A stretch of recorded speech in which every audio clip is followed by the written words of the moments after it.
ഇവിടെ അമൃത എന്ന് പറയുന്ന ഒരു പെൺകുട്ടി, അവൾക്ക് അച്ഛൻ മാത്രമേ ഉള്ളായിരുന്നു. അവളുടെ അച്ഛൻ ആ ഗ്രാമത്തിലെ തന്നെ വലിയൊരു അധ്യാപകനായിരുന്നു. അവളുടെ ആഗ്രഹം ഒരു വക്കീലാകണമെന്നാണ്. അതുകൊണ്ട് തന്നെ അവളുടെ അച്ഛൻ അവളെ ഒരു സിറ്റിയിലെ വലിയൊരു ലോ കോളേജിൽ കൊണ്ട് ചേർക്കുകയാണ്.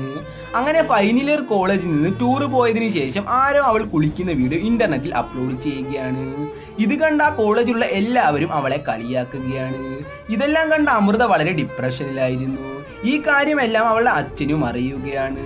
ഇതൊന്നും താങ്ങാൻ കഴിയാതെ അവളുടെ അച്ഛന് ഹാർട്ട് അറ്റാക്ക് വന്ന് മരിക്കുകയാണ്. തൻ്റെ അച്ഛൻ്റെ മരണം കൂടി നേരിൽ കണ്ട അമൃത തനിക്കിനി ആരുമില്ലെന്ന് കരുതി കോളേജിന്റെ മുകളിൽ നിന്ന് താഴേക്ക് ചാടി മരിക്കുകയാണ്. ഈ വീഡിയോ ആരാണ് എടുത്തതെന്ന് അന്വേഷിച്ചവരാണ് മനസ്സിലാവുന്നത് അത് വേറെ ആരുമല്ലായിരുന്നു, അവളുടെ കൂട്ടുകാരിയായിരുന്നു. അവൾക്ക് കിട്ടേണ്ട സ്കോളർഷിപ്പ് അമൃതയ്ക്കായിരുന്നു കിട്ടിയത്. അതുമാത്രമല്ല അവൾ സ്നേഹിച്ച ചെറുക്കന് അമൃതയോടായിരുന്നു ഇഷ്ടം. ഇതെല്ലാം കൊണ്ടാണ് അവൾ കുളിക്കുന്ന വീഡിയോ എല്ലാം ഇന്റർനെറ്റിൽ അപ്ലോഡ് ചെയ്തത്. ഫൈനലി ഇതെല്ലാം പറഞ്ഞ അമൃത പ്രേതമായി വന്ന് അവളോട് പ്രതികാരം ചെയ്യുകയാണ്.